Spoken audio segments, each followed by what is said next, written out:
بسم اللہ الرحمن الرحیم۔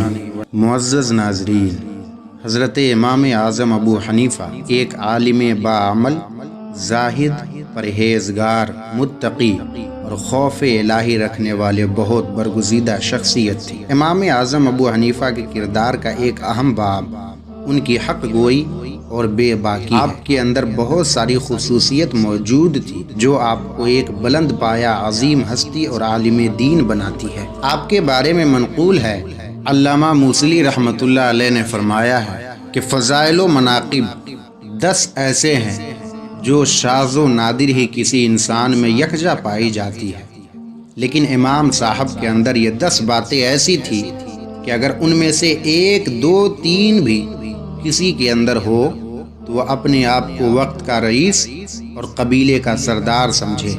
وہ 10 باتیں یہ تھی: پرہیزگاری، دوسرا سچ بولنا، تیسرا پاک دامنی، چوتھا لوگوں کی خاطر و مدارات کرنا، پانچواں سچی محبت رکھنا، چھٹا اپنے نفع کی باتوں پر توجہ کرنا، ساتواں زیادہ تر خاموش رہنا، آٹھواں اور ٹھیک باتیں کرنا، نواں عاجزوں کی مدد کرنا اور دشمنوں کے ساتھ بھی اچھا سلوک کرنا۔ اللہ تعالیٰ امام صاحب کے صدقے میں یہ 10 باتیں ہمارے اندر بھی پیدا فرمائے۔